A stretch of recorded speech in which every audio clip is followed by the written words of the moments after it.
yàlla Muhammad sallallahu alayhi wa sallam di rawali diine ji bañ jot ci tey ñam àndaloon ñetti téeméer lañ ak fukk ak ñett tey jii di teew fii ci mbooloo moo ëpp loolu waaye day wóor ni ñii tey bu ñëwoon bu ma fekkee Badar bu yonent yàlla Muhammad wootee danaa ca dem ñu war koo gëm jërë ngeen jëf jërë ngeen jëf kàddu yi am na solo imaam dañu wéyal jotaay bi wéyal discours yi daal di jox ki nga xam ne mooy oustaz Cheikh Tidiane Fall ñu ñaan presse bi ñu jël discours yi nga xam ne mooy jàll ñetti discours yi di jàll benn bi ci arabe benn bi ci français benn bi ci wolof mooy li engagé mbooloo mi nga xam ne ñoo woote ndaje mi woo nag ñu war a woo ñëpp nag moo xam ñi ci politique bi la ba ci njiitu réew mi moo xam ñi nga xam ne ñoo yor diine ji imam daam wax na léegi ne mag ñi nga xam ne ñoo dëkk ci réew mi dëgg nañ al amin Cheikh Sidaaj Malick nee na yow mal xiyaam lenn dong la fa yaakaar mooy bëgg yonent bi nee na yow mal xiyaam yaakaaru fi julli yaakaaru fa woor buñ ko nee Maodo looy teg ci balance bi nga xam ne boo ko tegee yàlla gërëm la da koo wóor ne xolam bi yonent yàlla Muhammad moo ci nekk moom la naan nañ ko teg ci balance bi Serigne Touba nee na yonent yàlla Muhammad bu doon dox ak dégg nar koo jam sama lex bi laay teg ci kaw dégg mu jóg xatti ja'altahu turaaba nahrihi la wax sama lex bi ron naa ko ci ron dàll yonent yàlla Muhammad kon yéen ñii bu ngeen waxee ne gëm ngeen mag ñi ñu gëm leen waaye bu ngeen waxee ne bëgg nañ yonent yàlla Muhammad sallallahu alayhi wa sallam ñu gëm leen takbir takbir bismillah bismillah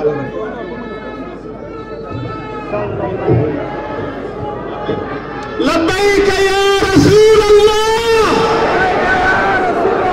لبيك يا رسول الله دكما دارا دكما دارا دكما دارا لبيك يا رسول الله لبيك يا رسول الله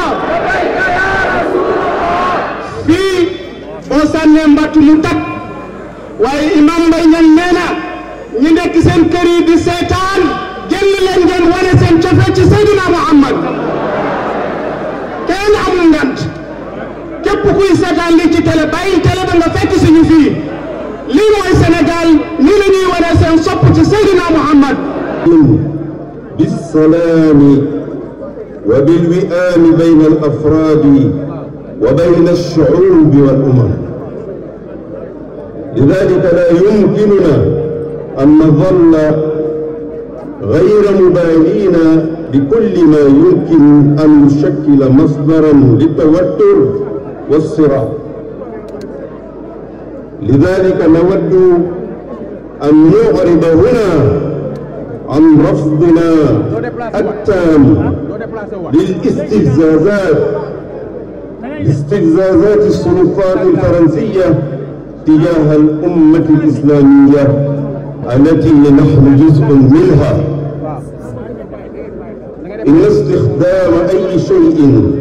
ذريعة لمهاجمة شخصية نحبها حوالي 1 مليار مسلم حبا صادقا وعميقا ليس إلا مجرد استفزاز سخيف لقد ضاعفت من صدمة هذه الهجمات المشيرة على أفضل المخلوقات الذي بعث خاتما للأنبياء ورسولا إلى البشرية جمعاء ليكون مظهر الرحمة أو ليكون مظهر الرحمة الإلهية للعالمين أنها جاءت في شهر ربيع الأول المبارك الذي شهد ولادته السعيدة بينما يترنم الماجحون بذكر مآثر شخصه النبيل احتفاء بذكرى مولده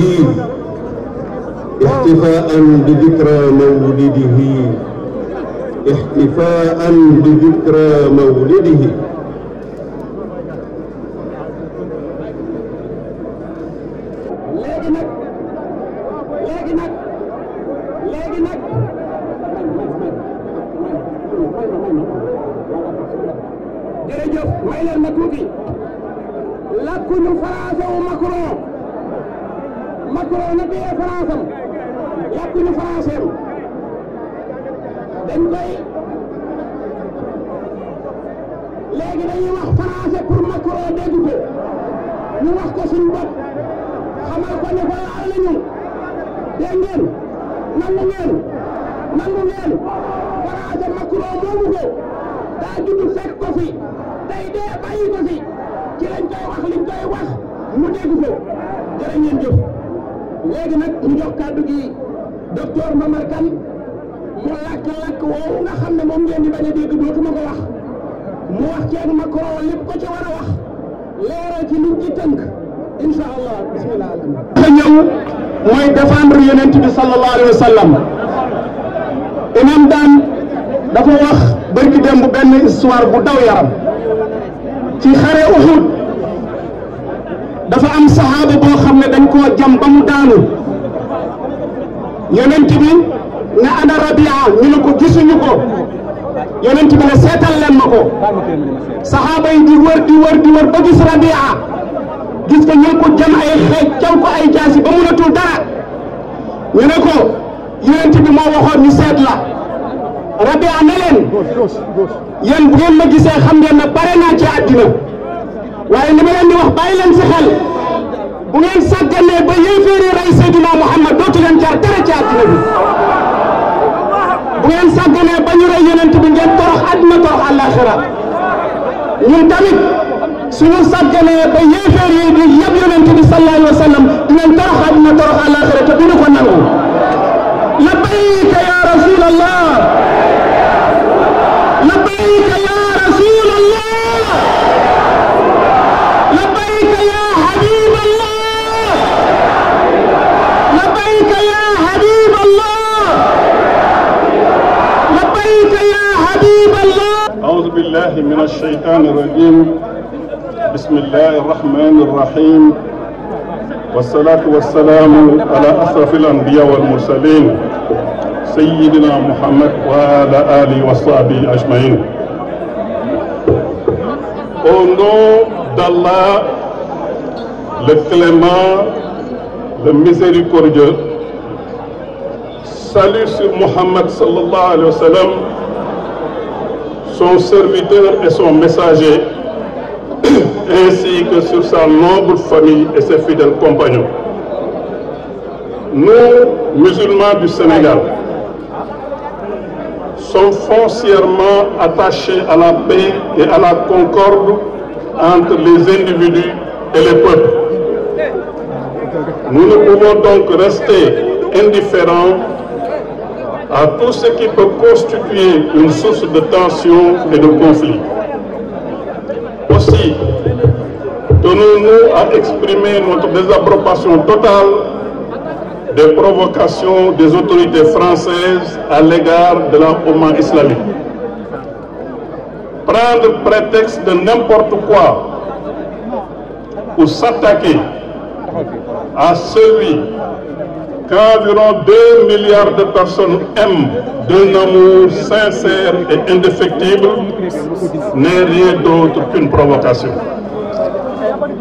En ce mois béni de Rabiul Awal, qu'il a vu naître, alors que partout à travers le monde retentissent les éloges à sa noble personne pour commémorer sa naissance salvatrice, nous sommes choqués des attaques ignobles contre la meilleure des créatures. Le sceau des prophètes envoyé à l'humanité tout entière comme expression et manifestation de la miséricorde divine. La France est connue pour sa tradition d'autoglorification, communément appelée la grandeur de la France. C'est à cette exorbitante perception de soi que l'on doit son mépris vis-à-vis des autres, sa volonté d'assimilation qui est négation des autres cultures et des autres croyances. Elle s'inquiète de voir l'islam authentique, l'islam tel que enseigné et pratiqué par Sayyidina Muhammad sallallahu alayhi wa sallam et ses fidèles successeurs reprendre petit à petit ses prérogatives dans les pays musulmans, y compris dans les pays de son ancien empire colonial. Elle n'en peut plus, surtout, de voir l'islam, son credo, ses principes, ses prescriptions et son mode de vie, ses pratiques prospérer dans les coins et recoins du monde occidental et surtout d'une France manifestement sous le dictat du sionisme international. Alors, elle prend prétexte de tout pour sévir, condamner, critiquer jusqu'au blasphème, ameuter l'Europe et l'Occident. Elle évoque des concepts et des faits propres de son histoire auxquels elle donne arbitrairement une portée universelle. La révolution de 1789, la défense de la République et de ses valeurs, les Lumières, la laïcité, etc. Des faits et concepts qu'elle n'a jamais cessé d'essayer de nous imposer, d'abord par le fer et le feu, ensuite par la ruse et le chantage, et à l'expérimentation desquels nous devons aujourd'hui l'essentiel de nos dysfonctionnements sociétaux. La défense de la République, l'attachement à la laïcité, à la liberté d'action, à la lutte contre le séparatisme sont autant de faux prétextes pour vous en prendre à l'islam et aux musulmans de France, leur façon de s'habiller, de manger, d'éduquer leurs enfants et de pratiquer leur culte. Dans les médias, les institutions publiques, même dans la sphère privée, il ne fait pas bon d'être musulman en France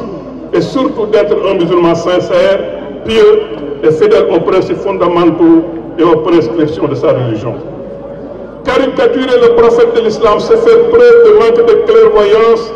et de reconnaissance, puisque c'est toute l'humanité qui a bénéficié de son enseignement et de sa grande sagesse, ainsi que de sa guidance éclairée. C'est grâce à Sayyidina Mohammed que le soleil d'Allah brille sur l'Occident, pour reprendre l'heureuse formule d'Ingrid Hunk. C'est à lui, et non à vos prétendues lumières, que vous devez vos succès scientifiques et technologiques, lui qui a balisé la voie du savoir, dans lequel se sont engouffrés des millions de musulmans, des siècles durant, répandant partout dans le monde l'esprit scientifique. C'est aussi à lui que vous devez le dernier message dans sa version la plus œcuménique. L'islam, héritière, synthèse, parachèvement et perpétuation des valeurs panhumaines contenues dans les messages divins antérieurs dont le monde tourmenté d'aujourd'hui a impérativement besoin. Aujourd'hui, le monde occidental est dans une profonde crise dont Ignacio Ramonet dit qu'elle le doit à l'effondrement silencieux de sa culture. S'il était moins frileux, il comprendrait que l'islam, loin d'être une menace, est la solution à la crise multidimensionnelle à laquelle il est confronté et qu'il approfondit jour après jour dans une malheureuse fuite en avant. S'il était aussi rationnel qu'il le prétend, il comprendrait que l'islam, loin d'être une menace, s'offre à lui comme solution pour renouer avec la transcendance, comme ferment de l'histoire et comme ferment de l'espoir et comme une guidée infaillible vers le bonheur et l'accomplissement. Les populations du monde occidental aujourd'hui, en grande appétence idéologique et spirituelle, ne s'y sont pas trompées, sur lesquelles l'islam exerce une très grande attirance malgré les nombreuses et gauches manœuvres d'indignement de leurs dirigeants. Que le salut d'Allah soit sur celui qui l'a envoyé pour prodiguer à l'humanité tout entière des enseignements salutaires, la meilleure des créatures, porteur des plus hautes valeurs morales et spirituelles dont le monde a plus que besoin aujourd'hui et demain. Je veux nommer Sayyiduna Muhammad sallallahu alayhi wa sallam. Allahu Akbar. boo jàngee ci école bi ñu dàq la école boo solee muuru ñu dal sa kaw boole nag ay xaj boo solee muuru dugg ci assemblée nationale bi ñu ne génne ci biti boo dee damay lekk lu dagan xalaal ñu ne doo ko fi lekkee boo demee ci école bëgg sa yar say njaboot ci diine l'islam ñu ne doo ko fi defee loolu xam ngeen ni soo bëggee jaamu yàlla sax ñu la doo ko fi jaamoo caricature yi ñu jël di jéem a caricature yonent bi xam ngeen ne loolu ak goree dina ci ñoom waa France ndax kat adduna bi yëpp laa wax adduna bi yëpp amee nañu njukkal Seydina Muhammad amee nañ ko njukkal ci ay jàngale rawatina nag Occident boobu France bokk yéen ñëpp xam ngeen ni islam def na 800 ans juróom-ñetti téeméeri at ci en Europe islam moo leen jàngal civilisé islam moo leen jàngal science islam moo leen jàngal technologie islam moo leen jàngal xarala yi ba ñu jàngee ba pare dafa ñu lenn lu dul lakk bibliothèque ya pour jéem a wane ni xam-xam bi ñu ngi ko jëlee feneen fu dul ci islam moo tax li Imre Hunt wax le soleil d'Allah brille sur l'Occident wallaahi dëgg la Muhammad moo leeral Occident islam mooy tënk valeur doomu aadama yi gën a kawe islam moo ko tënk te loolu mi ngi ci jàngale Seydina Muhammad sallallahu alayhi wa sallam mbokku jullit yi jot na pour que Occident jot na pour que àdduna bi xam ni islam bi nga xam ni dañ koy xeex la ilaha illallah muhammadu rasulullah sallallahu alayhi wa sallam takbir takbir takbir macha allah jërëjëf imam Moustapha Diop ci kàddu yu am solo yooyu moo doon tënk discours bi ci wolof هادي البرايا للرضا الله والد الزهراء seen maam ju baax ja Alaaji Abdou Aziz Sy Dabakh borom bi jaaw bu rafet bi bu doon dund ci jamono fii moo fii toog waaye alhamdulilahi rabbil alamin secrétaire am bi sës ci moom rek muy Pape Mokhtar Kébé teew na fi teewal fi l'islam bi yëpp Sénégal tasu leen yaakaaru mag ñi bu dee waxkat nga taaw lu taaw ba muuma sa yaakaar tas waaye alhamdulilahi rabbil alamin njabootu maam Cheikh Ahmed Bamba njabootu maam Seydi El Hadji Malick njabootu maam Cheikh na Cheikh Sadou Abiyi njabootu maam Abdoulahi Niass ñoom ñooñu nga xamante ni seen goxi xol kenn nekku ci woon ku dul yonent Yàlla Muhammad sallallahu alayhi wa sallam moo cay daagu yéen ñii nekk ngeen seeni ndono taxawu ngeen mag ñi mag ñee bëgg yonent bi nandal seen jaboot ci bëgg yonent bi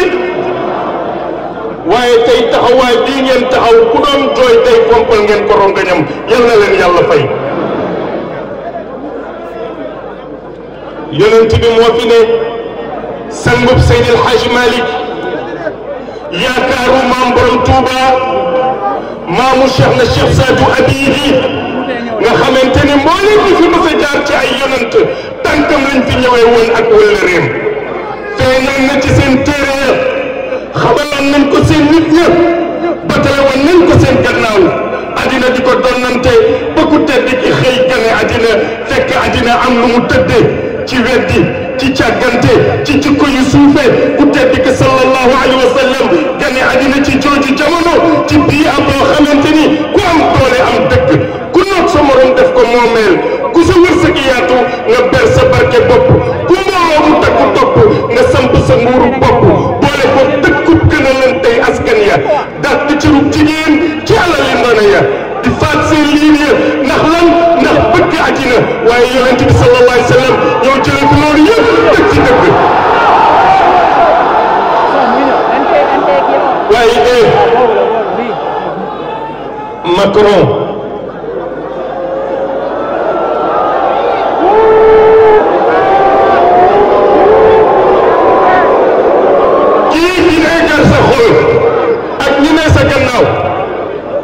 son nom sera remémoré pour toujours. Ses œuvres auront des répercussions pour toujours. Ses péripéties seront rappelées pour toujours, tout en espérant s'éclairer de ses vertus, être guidé par son savoir, espérant que ces hautes vertus vont